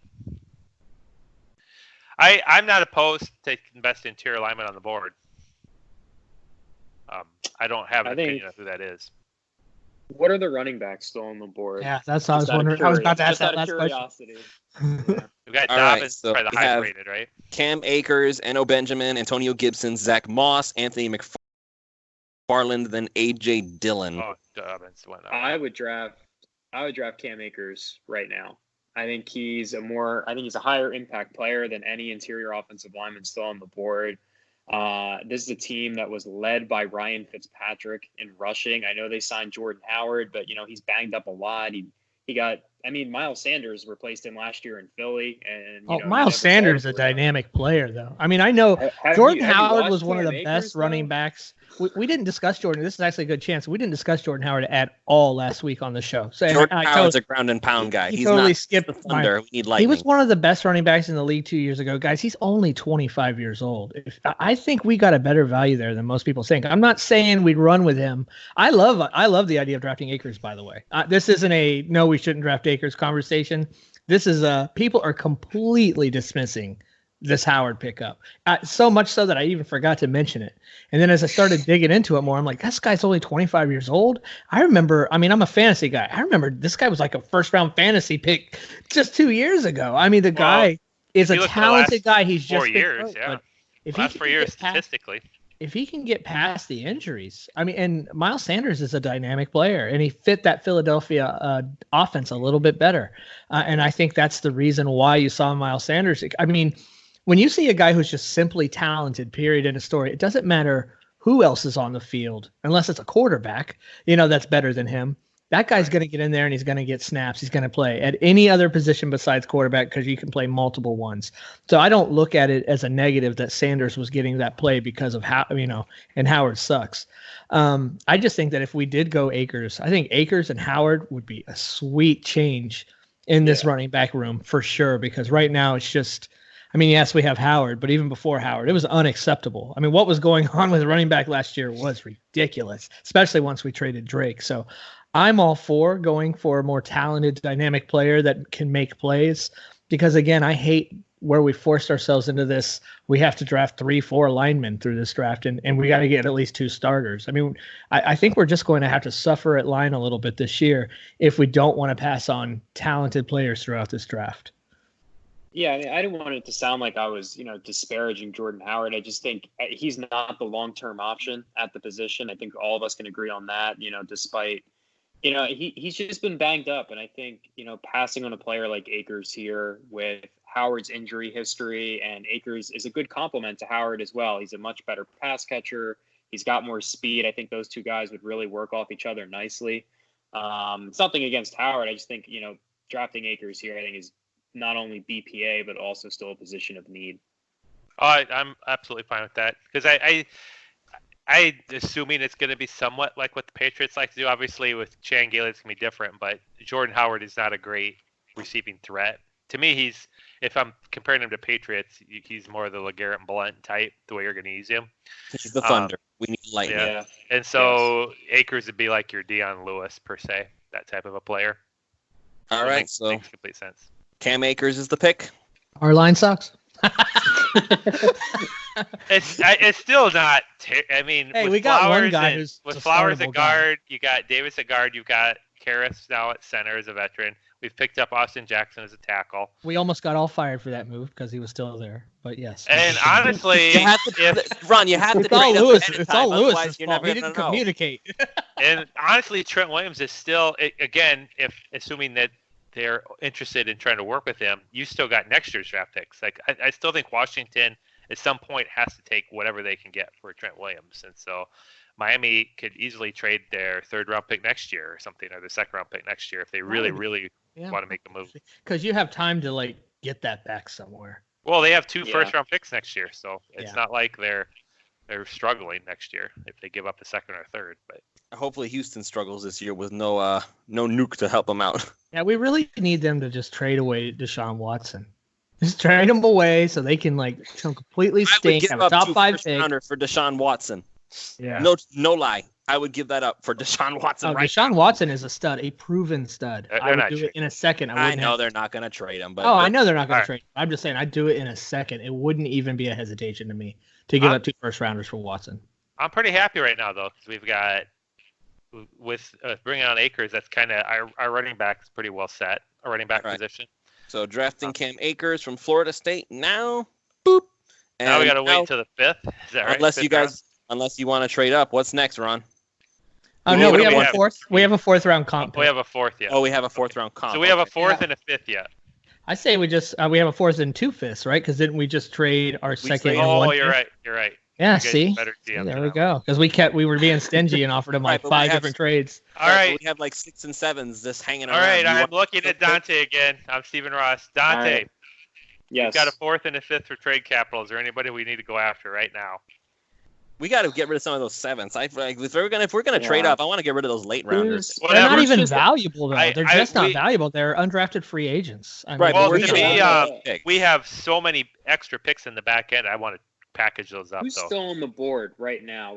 Who are we looking at? All right. So pick 73. The Jaguars have not picked yet. So we still have Donovan Peoples-Jones, a wide receiver, Kyle Duggar, a safety, Devon Hamilton, a defensive tackle. Ashton Davis is on the board. Michael Pittman Jr., Isaiah Wilson, Bryce Hall, Jacob Eason, a quarterback. Matthew Pert, Jalen Hurts is on the board. Terrell Burgess is on the board. Is there a specific position you'd be wondering about? Because I can do that. That'll actually make it easier. What is it that we're looking at right now? Because I know. What do you guys think? Offensive guards would still be in play since we didn't get the tackle yet. So right, all those guys I mentioned earlier are still there. Moody, Harris, Sternberg, Biadaz, all of them are still there. I would let the simulator run to maybe the top of the 4th round just so we get a better judge of where we're at. Because I don't think we're going to trade back up into the 3rd. So all right, that's pick. What was it again? What's pick number? What's in the start of the 4th round? Yeah. Oh, I don't know the start of the 4th round. I know for us. All right, so I'll just keep an eye on it. Okay, so it should be when the Bengals come back around. That's true. Every time you see the Bengals, it should be a new round. Right. All right. So is Leonte Cruz still on the board? Yeah. But you know what? I think he re-entered the draft because he realized. Let's just trade the rest of our draft for him right now. Oh Lord! Second time's the charm, right? And this is why that's why I'm wary, really, of what the Dolphins can do with those picks. I want to get. To me right now, my primary goal with the rest of this draft is to get an offensive lineman that might still be able to start. All right, so the center. Is that even realistic this deep into the draft? Well, that's why I'm asking my draft expert Dante. Is there I don't know that's we should chase realistic at this point. I mean, you could almost have to start Dieter at guard. Yeah, who's at the board still? Are we in the 4th round now? Oh, we can't hear you, Lewis. We can't hear you, Lewis. Sorry. All right. So I'm kind of trying to mute because I'm outside. Outside my friend's house. He's actually sitting here making sure I'm not going to get kidnapped or something. So where does your friend live that you're worried about getting kidnapped from his porch? I'm not worried about being kidnapped. Dang. I'm not worried, man. Don't worry about it. Okay, anyway. So the only one who really went was Moody. So we still have Nick Herrick, Stenberg, Biadaz is still there. I had actually mock draft Biadaz in the 3rd a lot, but he seems to have fallen off the board. I don't know. Yeah, I would consider maybe him. I think he's a starting caliber player. If you're looking at tackle, a developmental guy I really like is Matt Pert from All right, UConn. let me see if he's still there as far as tackles go. I think he went earlier. Hold on. Okay. Yeah, Matthew Pert went to the Ravens, pick 92. Okay. Yeah, I think Biadash is interesting. He's coming off a couple of injuries, so again. And apparently had a really crappy year according to Draft Network. I read his scouting. Apparently he took a step back in everything. He really did. I mean, he was a powerful guy as a redshirt sophomore, and he just had trouble staying on blocks this year. It was really weird, honestly. It looks like he had his his skills stolen by the Monstars or something. That's what it looks like watching his film this year. But I think in the fourth round, though, you're on day 3. I mean, you're going to have to take guys that are risks. I mean, that's where we're at in the draft right now. So if you guys are can I ask you guys something real quick? Yeah. All right. So when I did the Fin Maniacs FinCast with Jason Sarney, he was harping on Alex Highsmith a lot. He's still on the board. Is he that special, or is Jason overhyping him in your opinion? I think Highsmith is a day 3 player. So I mean, if that's where you're drafting him, I'm comfortable with it. I think he's high upside. He's really long. He's got good burst off the end. He can bend it a little bit. Why is he got not? Good hips. Why is he not being rated higher? Is it just lack of production? He's a small school guy. I think that that's going to be a first thing that people are going to red flag him for competition. And then I think he's not an elite bender. He's not an elite athlete. I just think he's solid. So he doesn't have elite traits, and production wasn't great either at UNC Charlotte. I mean, that's a lie. It was good. He had good production at UNC Charlotte, but he's not an elite traits guy. I think he's just solid, and I think he's really, really raw in his technique. I think his hands could use some work. I think his ability to create softer angles coming around the edge could use some work as well.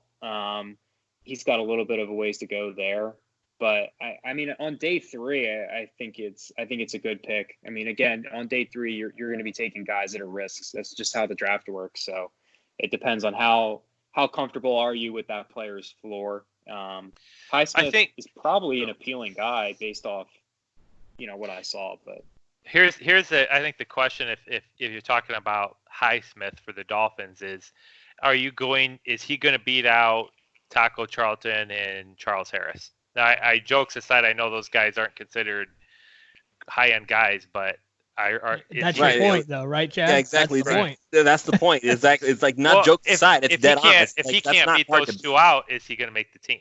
Or he'd have to be a practice squad player, because you already have Barnett and Ogba as your edge-setting DNs, and you've got Charles Harris and Taco Charlton rotating in different packages in there. And Van Noy can even play some DN, and so I don't disagree with your thoughts on him. I just don't know where's he going to fit in on making a team. Whereas right now, we'd probably be better served to get maybe another interior lineman or another defensive tackle even to have a better chance at making a team than an edge guy. That's just my thought. All right, so we're at the top of the 4th. I'm going to go ahead and let the tracker run, because I don't think you guys want to trade all the way up to the top of the 4th. Is that what I'm understanding? I think it's just I'm down to our just pick. sit where we are, take the 4th and the 2/5. Yeah. All right, so let's go ahead and let it keep going. Hunter Bryant, Jabari Zuniga, Nick Harris just went, Devin Asasia, Ben Barch, KJ Hill, Logan Stenberg. All right, guys, so I stopped it here because I just saw there was a little bit of a run there. The last one available is Tyler Biadasz. So at this point, I don't know what you have to lose. Are we trading up for him? Or I don't know. Trade up. He's on the board, right? He's the last one there, because we just lost. We're not to our pick yet. Nick Harris is gone. Stenberg is gone. That's why I stopped it, because I was like, okay, if you guys want Biadasz, he may not be there. That's why how many picks away are we from him? All right, so the Browns are pick 115, and the Dolphins do not pick. We got a ways. Like almost 30 picks later. Yeah, we're at like 141, I think. It's a comp pick, so it's at the back end of the 4th. I just don't think there's anybody worth moving up for at this point. Well, it depends what you're given. I mean, I'd be fine with offering maybe like our 4th and 2 7ths if we have 2 7ths. I would do that too. Okay, so this is why they're going to say no, but yeah, we can offer that. Yeah, suddenly the draft is really hard, I don't know. At this point, they might not. Right. But I'm not going to give a lot more than that. Okay, so now who do you want to give it to? Because we're looking at the Browns at 115. There's still a lot of picks between that. I would just trade up right to this pick. Yeah, offer it to them if they pass. Yeah. Wait, yeah. All right, so I'll give our 4th round pick and 2 7ths. You said, or 1? I think it's a 2. 1 7. All right, pretty weak. So I'll give them 251 and 246. All right. So we're going to the Browns, and we want their 4th round pick. Let's see what they say. And the Browns said yes. Are you serious? The Browns are. Did Bill O'Brien start taking over the Browns? Wow. That's what I'm saying. Seven Moving up round in the picks are fourth. useless. That's great. I mean, that's great. Well, We gave up nothing. We That's gave my up point nothing. with the extra picks is you want to trade them off. Like we don't need Yeah. 14 players with. That's 6, what I was 7 talking round about. picks. It's like this is where trading up actually comes in handy. We've already picked up 5 guys: Tua, Xavier McKinney, Javon Kinlaw, Austin Jackson, Cam Akers. I assume now we're picking Tyler Biadasz for sure because we also have, and this is where I always have to go back to Dante. So I have Shane Lemieux. I think that's how you say it. Solomon Kinley's there. So I've heard his name a few times. Like, is he? I'm hoping you pick him over between him and Biadasz? yeah, I think between Biadasz and Dieter, I'm hoping one of them is able to actually play guard this year. Sure. Maybe I'm wishful thinking, but if that happens, I've at least got a somewhat better than last year by far of an offensive line. Yeah, I mean, Yeah, we're starting I to would put agree some with Chad. younger. Oh, go ahead. I'm sorry. No, you're good. I was just going to say I would agree with Chad. I think between one of those 2 guys, one of them's got to be at least an average starter. So Right, that's why I was asking though. Like, this is where the little nitpicks things come in. So, would you pick Biadasz or would you pick Kinley? Because I've heard some things about him too. I have Biadasz rated much higher. I would probably consider Lemieux before I considered Kinley, but I think Biadasz is probably the best player of those 3 at least. All right. Any objections, see, gentlemen? No, we're starting to put some younger talent. I mean, we got Dieter. Now we're gonna have Biadasz. We're just starting to put more youth on that line, and I think what happens is that starts to just those guys start to fight it out. They start to play hard. Everybody wants to start. Everybody wants to play. Lots of competition.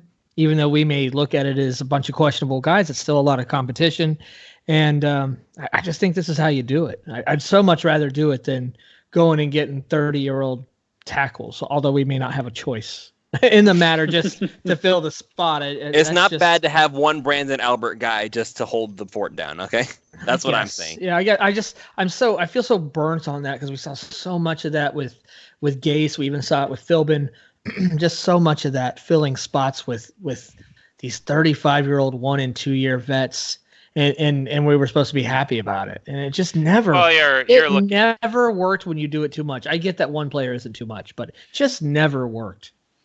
No, but I mean, you're looking at this, especially if you're gonna trade up for Tua. You're kind of seeing how the draft falls. It's still kind of another year out before this team seems like it's going to be potentially complete. Like you don't even know what's Did you see happen. why I keep saying I don't want to trade up? Because I don't want to give up. Oh no, that man. second round pick is probably a starting offensive It line. was a starting offensive tackle, absolutely. But you can't if Tua is who you really want or Herbert's who you really want. I think we all have agreed that you got to go get him. You can't wait. I don't agree. Honestly, I still think the Lions are going to pick Okudah, but that's just me. But that's. I agree 100% with you, but yeah. Oh, but not if they are offered a haul, and if it's from the Chargers, they'll drop down 3 spots. They will. Yeah. They'll drop down those 3 spots and miss on Okudah. I don't think that they're so sold on Okudah that they're not willing to take some pretty good draft capital. That's my opinion. Well, I agree with Ron. I think that the Lions don't worry me. The Chargers worry me. Right. Yeah. The Lions can drop to 6 and probably still draft Jeff Okudah if that's their guy. I don't think the Giants are going to take him, and obviously they would just be dropping to 5 at that point. So Miami won't take him at 5. So right, I think the Chargers. I think the Lions would much rather trade with the Dolphins than the Chargers. That's why I threw that second. Well, of course. I mean that's the great advantage of being the Dolphins this year is we can offer more than anyone else can. We have the market cornered on any trade up. But that means we have to make the trade, or it really doesn't matter. That's the point. Well, and people keep saying, no one will do that because we have all the draft capital. Well, if we have the draft capital, it means we have to use it or someone will do it. Right, and we can't have it both ways. Here's a real conversation that starts. If the Chargers jump up in front of the Dolphins with the Lions, and I don't see the Giants taking Okudah. After they went and grabbed Bradbury from the Panthers. I know the Lions got Trufant too, but I just think the Lions really need Okudah.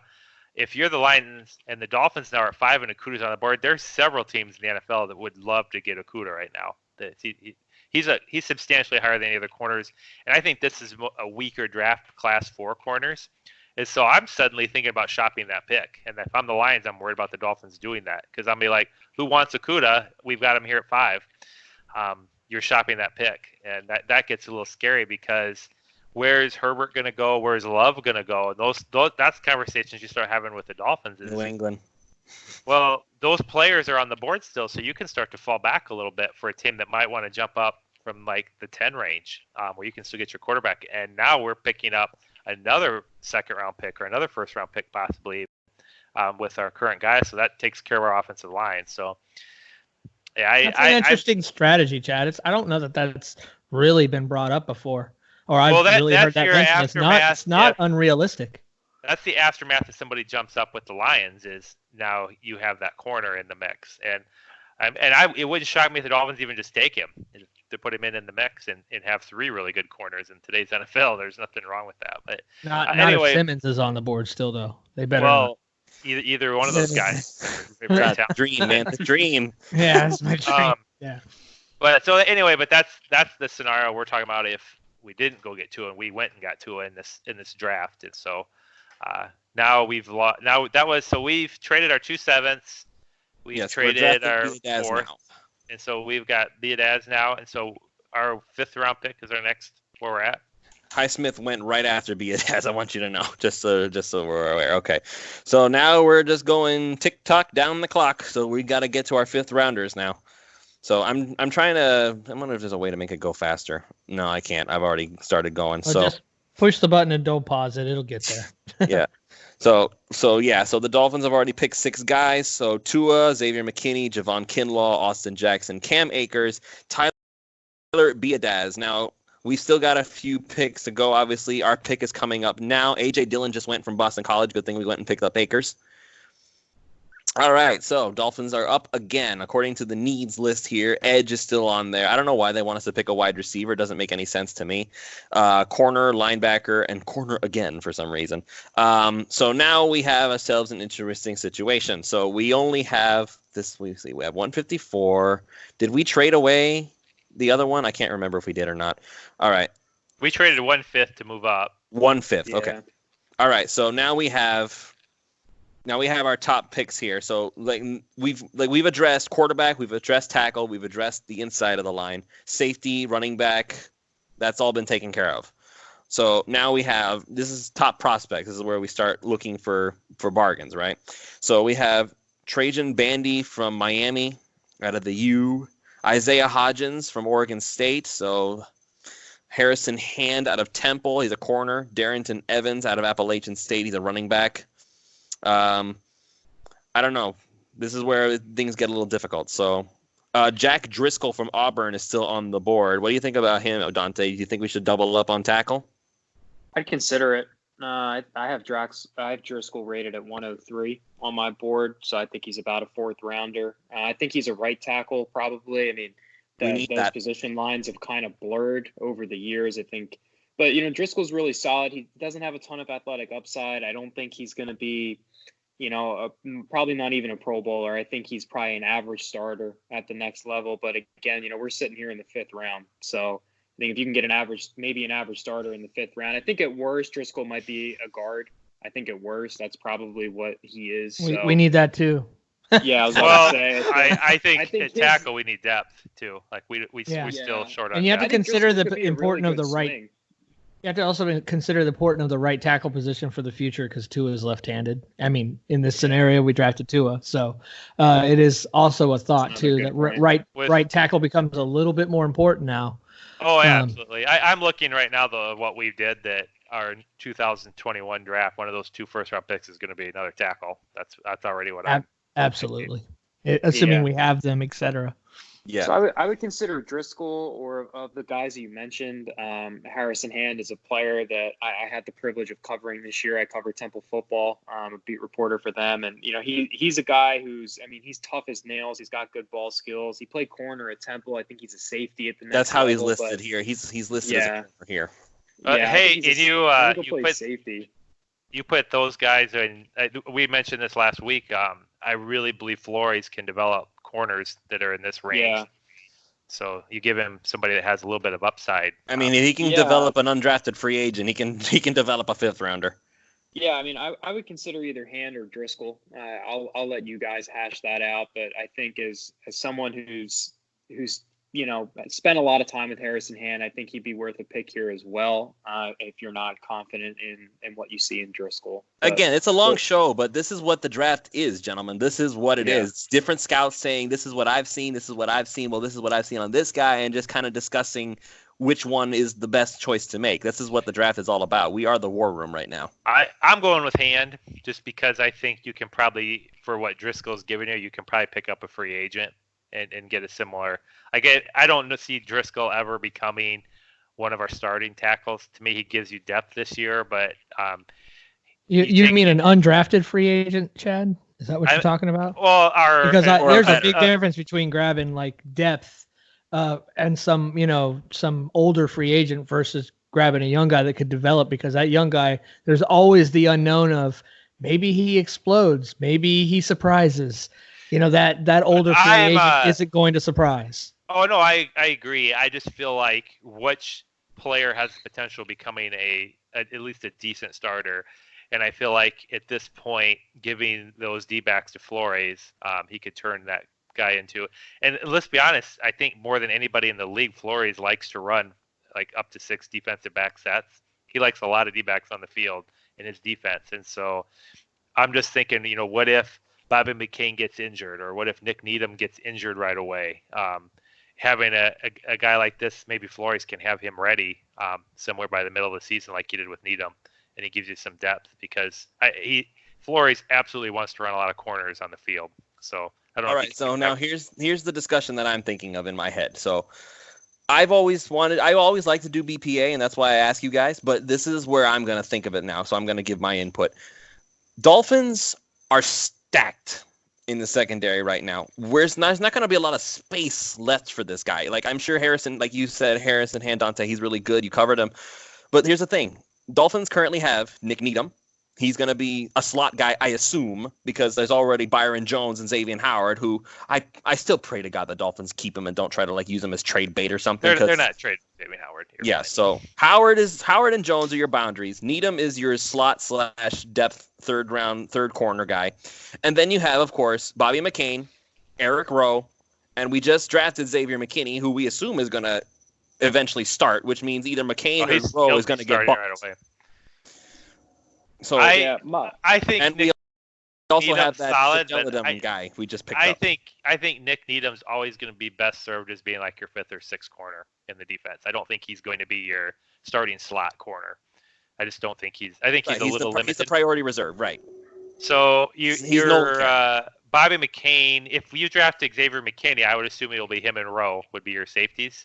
Right, so that bumps Bobby to the slot again. And Bobby would be in the slot. But I'm just saying, what's your depth? And so you have Nick Needham, but I'm just looking at it like with Driscoll, again, this is the same argument I'm making. Like, yeah, you can get an edge guy like Highsmith, but is he really better than Taco Charlton or Charles Harris and be able to beat those guys out? And I would say the same thing about a tackle at this point. Are they really going to be better than Eric Flowers or Jesse Davis? And I know those aren't high-end tackles, but if they can't beat those two guys out, we're probably better off to be using Dieter and Biadaz as our internal guards. And you can always kick Flowers and Davis out if you have an injury for depth. So I just looking at what is the likelihood this guy's ever going to actually start. And to me, can I just say this? Yeah. If push comes to shove, I'd rather let Jack Driscoll play than Eric Flowers at tackle. I'm just going to say that now. I think you'd be completely wrong. I think there's. Yeah, I don't think that's what Miami would do this year anyway. Well, that's not the plan. Is to play Flowers at tackle. I don't think, but I think Flowers is probably talent-wise superior. I'm just guessing that. I don't know that, but I feel like he probably is. But that's not where we want to be anyway. But what I do believe is that Brian Flores can develop D-backs. And he can take a guy in the 4th or 5th round and actually turn him into a functional starter. Whereas I think you're taking more of a long shot at the tackle right now. That's just my guess. So you're looking at what's going to happen in a 2-year plan. Is Driscoll really going to be our starting tackle going into 2021? And if he's not, now that we've got Eric Flowers under contract, we've just given Eric Flowers and Jesse Davis both contracts. And so not only are those guys guards, but they're also backup tackles. They both can play tackle. So I'm looking at next year, your priority is probably going to be a high-end tackle if we didn't get him this year, for 2021. And if we have another solid young defensive back, that just is, to me, a better value. But I'm not saying Driscoll's a bad move. I'm just arguing why I would go with Hand over Driscoll. All right. I guess a question I have real quick is, could Hand maybe play some safety at all? Do we That's what think that's a Dante said. possibility? That he projects I him as a think safety. Hand is a Oh. safety. Well, I don't think he's then gonna I say play that's the corner. pick. Then that isn't Yeah. even a question for me. Then Like, Hand is the pick. I would view him as Eric Rowe's backup. That year one at least, and I don't know how much faith you put in Eric Rowe to be the guy that we saw in the back half of last year or the front half of last year. Two completely different players. So, Well, one player was at corner, the other player was at safety. It's kind of like Exactly. Byron Jones at safety as opposed to cornerback. right. So I think Hand would be Rowe's backup year one, All right. and he can play special teams too. I don't think that would be a problem either. So.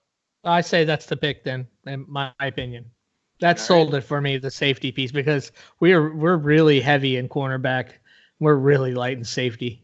Really. All right. well, and honestly, with Flores, they're almost it's almost like D-backs. Like, I don't know if you can even define them as positions. I was going to say, Hand just has versatility to do whatever. Almost, but like for instance, McCain, that just wasn't working. Right. Almost, but McCain was not. We need to put him back to slot. Here's just what we do wasn't have, working, though. We've got Eric Rose, a veteran. Bobby McCain's a veteran. Xavier Howard's a veteran. Byron Jones is a veteran. You can put young guys with them right now, ideally. When you go to our offensive line, we're looking at Flowers and Davis are veterans, but now we've got a rookie tackle. We've got a veteran center, and we've got a rookie guard. I'd feel a lot better signing a veteran tackle right now for the upcoming season and trying to get a tackle next year versus if we have to start Driscoll this year, that is probably going to be yikes. That's a good point. If Yeah, we had to Driscoll's start not the Driscoll, starter. you're right. Believe me, Driscoll's not the So, starter. well, and this is just my personal preference. I like to at every position have a mix of veterans and rookies, and it's going to be a 2-year ordeal to get this offensive line rebuilt. But yeah. I'd like to get a veteran tackle to put with Austin Jackson right now, and not have it be like Austin Jackson and Driscoll as our opening day tackles. That'd be pretty scary. Yeah. All right, so it's 3 for Harrison Hand and 1 for Jack Driscoll. We're picking Harrison Hand with our 5th round. So pick has been made, and now it goes all over again. So here we go. Dolphins don't pick again until 173. So now, just to be clear, we've officially drafted a full draft's worth of players here. So everything else at this point on is gravy. So now here's where we have to start looking at. Are we looking at need now, or are we just going to start picking best player available? You got to be going BPA. All right, so now here's... Or you're openly looking to trade the pick for next year picks. All right, so now here's the list here. So now we have here the 1, 2, 3, 4, 5, 6. So top 9 guys that I can see right now. Ironically enough, guess who's still on the board? Jack Driscoll's still on the board. I say you do it. Javelin Guidry, a corner out of Utah, is on the board. Harrison Bryant, a tight end out of Florida Atlantic, is on the board. Miles Bryant, a corner. Khalil Davis out of Nebraska is the defensive tackle. Keshawn Vaughn, a running back out of Vanderbilt. Colby Parkinson, a tight end out of Stanford. Antonio Gandy Golden, a wide receiver out of Liberty. And then another running back, Patrick Taylor Jr. out of Memphis. So my pick would be Driscoll. Same. I think that Same. is. Yeah. All right. I think that's easy. I mean, we spent that whole time going back Yeah, and we forth spent on that those whole guys. time. They were still, I still think there. that happens more I than think you it think, answers- where you're going I back think and it forth. answers the And question. Yeah, let's go for Yeah. it. Jack Driscoll. No, All right. not even a Sounds discussion. good. TikTok, here we go. All right. So 185 is next for the Dolphins. So we're coming to the tail end, folks. We're almost done. It's been a long show, but this is what happens with the draft. It takes a while to get through. So now Dolphins are up again. Pick 185. Let me just see what happens. I want to see here just exactly what it is that the Dolphins have left. So 185, this pick now, and the Dolphins do not have another one until 227. So I guess we're done trading unless we want to. Well, yeah, we have nothing left to trade with. So, all right. So here we go again. Miles Bryant out of Washington, the corner is there. Colby Parkinson's still there. Antonio Gandy Golden there. Patrick Taylor Jr. Then we have another offensive tackle, Justin Herron out of Wake Forest. Tyree Cleveland, a wide receiver out of Florida. Sewo Olonilua, a running back out of TCU. Isaiah Coulter out of Rhode Island. DJ Wanham an edge out of South Carolina. I still want to pick at least one edge guy. Let me see what's available there. I still want to at least address it. So, Dante, I'm going to go down this list here. So, DJ Wanham out of South Carolina, Jonathan Garvin out of Miami, Travis Gibson, edge out of Tulsa, another one out of Miami, Trevon Hill, Mike Dana out of Michigan, Oluwole Betiku Jr. out of Illinois, Carter Coughlin, Minnesota, Tipa Galea,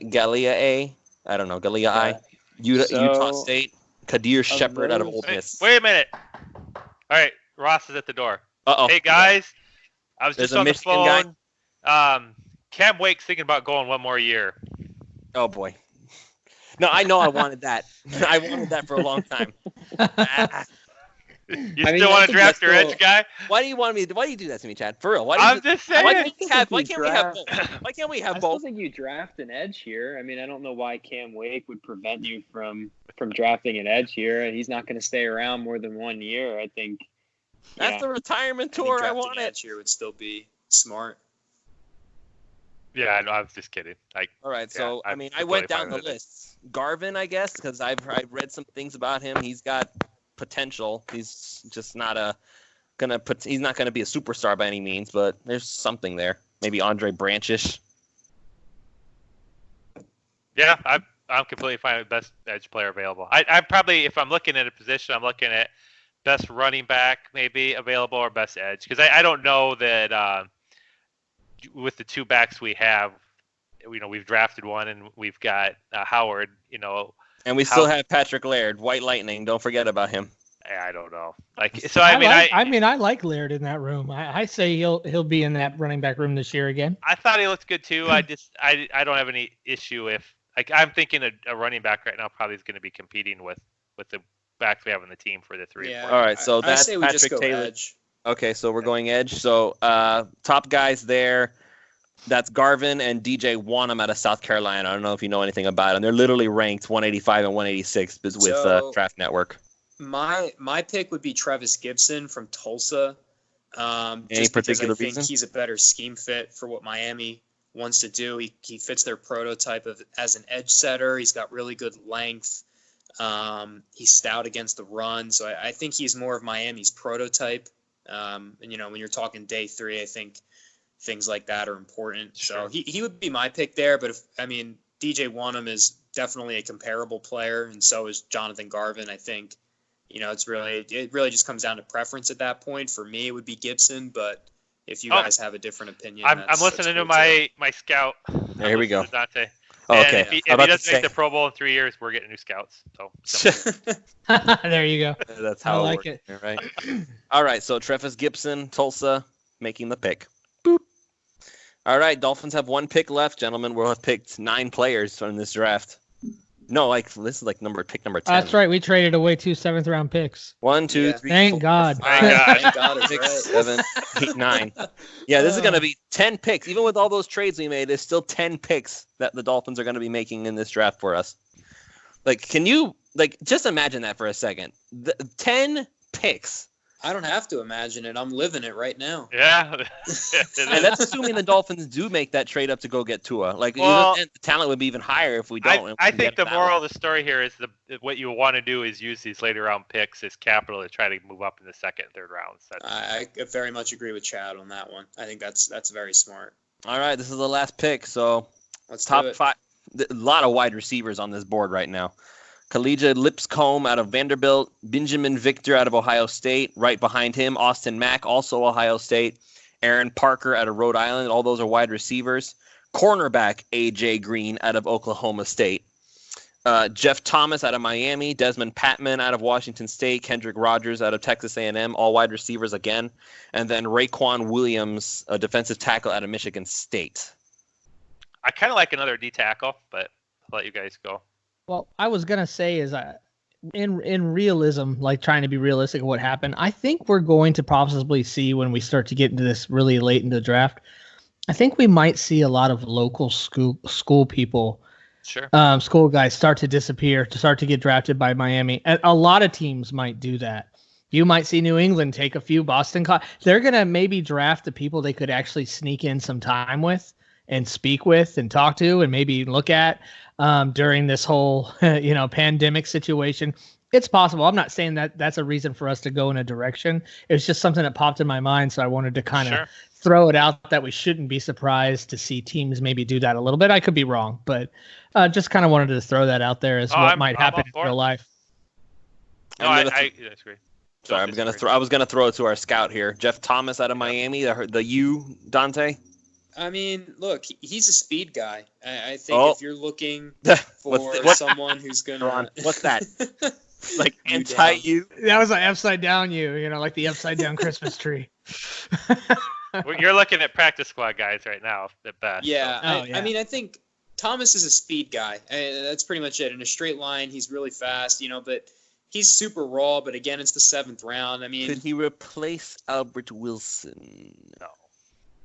Because he's supposed to speed and stuff. When you say speed, I'm like, I don't know about that. I don't know that Albert Wilson is going to just necessarily be replaced. I was actually watching that New England game I'll admit it. Got bored at like 2 a.m. Watched the New England game. Man, they were going to Albert Wilson a lot. Sorry for the interruption there, but I just wanted to throw that out there. They were going to Wilson a lot. I don't really good. It was just that injury. Everybody thinks he's him expensive. He's going to be gone. I think he is going to be a big part of this game plan. Okay, I'll shut up now. No, you're right. If they wanted to get rid of him, they'd have got rid of him. The only way that would have been first thing. Like, only why would way they he goes Rashad is if Jones that? A Trent Williams like deal happens where they want to free up more money because they can still cut Albert Wilson and get $10 million. And so if they decide they need to give Trent Williams that money, I can understand that. But I don't think they're eager to cut Albert Wilson for the cap space right now. That's clear. And I wouldn't do it for real. And with Albert Wilson there. I understand the speed guy, but we have Jakeem Grant already, and they've just given him a new contract, and he's pretty fast. So nothing wrong with having two fast guys. I mean, Albert Wilson and Jakeem Grant are kind of speed guys. In a spread offense like Chan Gailey's going to run, you got Albert Wilson, you got 2 speed guys, you got 3 guys that can go over the top on you in Preston Williams, Devontae Parker, Mike Gesicki, and then you have Hearns on top of that. I mean, which is and Isaiah Ford. I like Isaiah Ford, but there's just no room for him on this team. There's just so many. I mean, there's room for him, but there's just not a lot of snaps for him. That's just why I don't think you're going to see him hardly even pay attention to the position in the draft. I don't think they're going to be drafting receivers. Yeah. Yeah, I think my pick here would probably be the D tackle from Michigan State, Raekwon Williams. I just think that he has enough upside that I think is worthy of a 7th round pick. The defensive tackle room isn't, crazy deep, so he could make the roster as a 7th round pick. That's where I would go. I think that's the smart play here. Absolutely. And honestly, more so than other teams, Miami has to have that rotational because those big guys, they wear out quickly in the humidity. And so you need to have a functional rotation in your D-line if you're going to play in South Florida. That's just a reality. All right. So are we listening to the scout here? Yes. Okay, so no. I don't know any of these players. Go get a fat guy. I started talking about Albert Wilson because I don't know. Get a big fat guy. All right. So Raekwon Williams is the pick out of Michigan State. Boop. And that's it. The Miami Dolphins have concluded their draft, gentlemen. All right, Dante, who are you getting on the phone with to try and capture some undrafted free agent action? No, yeah. Well, you want to look at. I wish there was. Let me see. Let me stop right before the last pick and see. How crazy though is getting Preston Williams last year. Talk about one of the best ever for undrafted free agent. That was a dented can if I ever saw one. Wow. Yeah, but that guy is number 1 capable wide receiver. All right, so I paused the draft at 255, Mr. Irrelevant. So let's talk undrafted free agents. So. Again, wide receivers and corners and running backs are heavily on this list here. So I got James Proche, a wide receiver out of SMU, Joe Reed out of Virginia, another wide receiver, Jaron Bryant, Levonta Taylor, corners, Fresno and Florida State, Aaron Fuller, a wide receiver out of Washington, Rico Dowdle out of South Carolina, running back, Michael Warren II out of a running back out of Cincinnati. And there's a lot of guys here. So we're looking, do you want to look at? I think we could use another running back or two in the mix to compete in camp. All right, so Rico Dowdle, Michael Warren, Reggie Corbin, J.J. Taylor, Jamichael Hasty, DJ Dallas out of the U, Adrian Killins Jr., Salvon Ahmed, Mo Neal out of Syracuse. Oh, okay, Ahmed, okay. Artavis Pierce out of Oregon State, Tony Jones Jr. out of Notre Dame, Kennedy McCoy out of West Virginia. This is the time to get those. All right, so we're sneaking in our best free agent running back for Dante to pick. That's where we're at right now. There you go. We're giving it to our scout on this I think of the remaining guys, I'll probably have to go with Michael Warren from Cincinnati. He's a guy that I've scouted in person, and I've had a chance to speak with him. He's a ground and pound player. He's going to keep you on schedule. He's really powerful. He was super productive at Cincinnati. I think he's definitely worth a UDFA signing. Okay.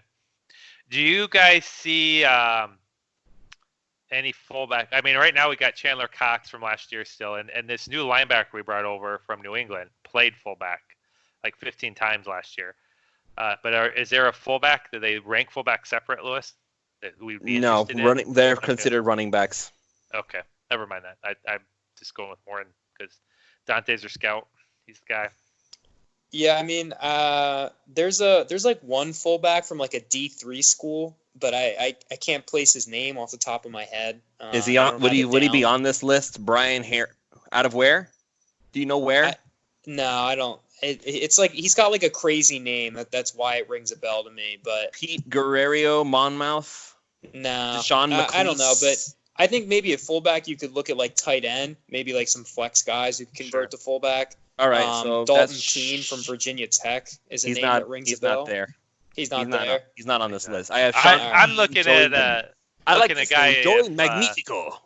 Let's say Chandler Cox gets hurt in camp or something. I'm looking at could you functionally get a fullback that you could actually start? But now with that, what is that new linebacker's name? Honestly, he's the fullback for real.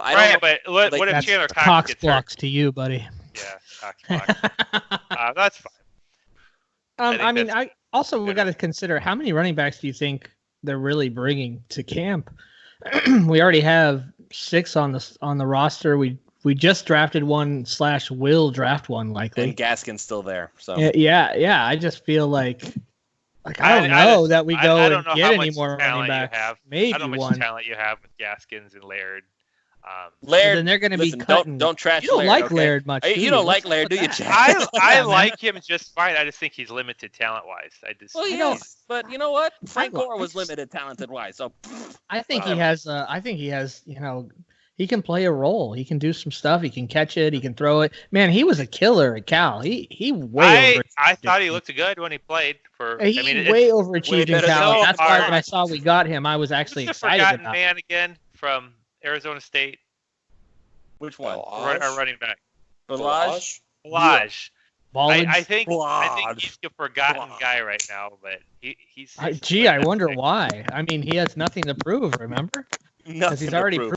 Obviously the best guy in the roster. I think it's really hard to judge any of our running backs from last year because the line was so bad. I could judge, dude. I can judge Patrick Laird over like Balaj. Everybody was getting like 2.3 yards per carry, and Balaj was getting 0.23. That's how I judge it. It's ridiculous. That guy's horrible. Gets like a quarter yard per carry. I mean, it's horrible. If he doesn't get tackled, he just falls down. He's just trash, man. No Balaj. Jeez.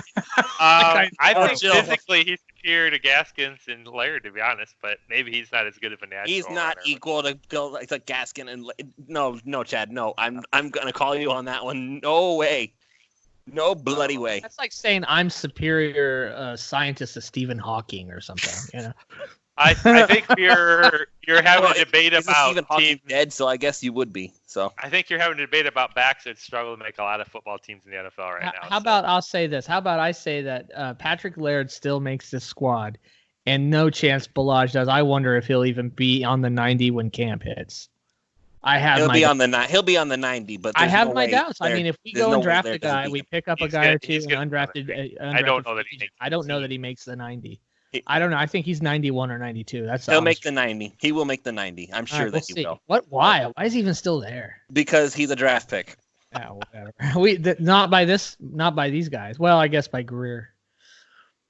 Was Greer? Was it at Greer that it was Greer? Yeah, but Greer was the GM, but Tannenbaum was still there. So Tannenbaum was how this draft fell. Like because of the way the draft fell, we got Akers and Howard, and those are would be our primary 2 backs on this scenario. What's Dante's thought on Balaj?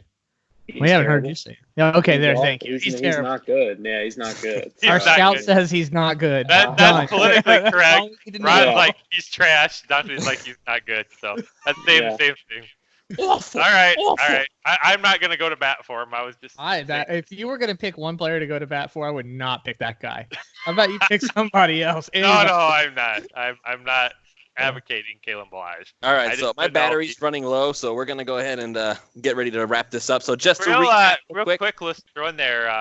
I wonder if you guys thought it sounds like there's a real chance the London game's going to get canceled. That was just an update to throw out there. the what now? The Dolphins, right now we had to go play in London this year as a home game, which Oh. usually sucks, but it sounds like with the pandemic that Well, the whole point of going to Wimbledon- London was to let London people have fun of watching football. But since there's a very large incentive not to go watch football, then what's even the point? well, realistically, with the way things are playing out right now, that would mean a whole influx of people that have to enter the country. They've canceled Wimbledon over there for that reason already, and so I don't foresee them having a football game over there right now when it would be very easy for it just to stay in Miami. So Sounds good I to was me. happy about it. One I more was home happy. game. Yeah, I hate going. we, to give up one more home game we can't go to, Dante. That's the problem. True. That's very Like true. nobody's they're gonna basically say fanless games. That's the only way they can really Well, get around this I right would now. still rather play a fanless game in Miami than in Wembley. Does it really Yeah. matter? Yes. Like the home field advantage. You got to I mean, travel. the weather, I guess.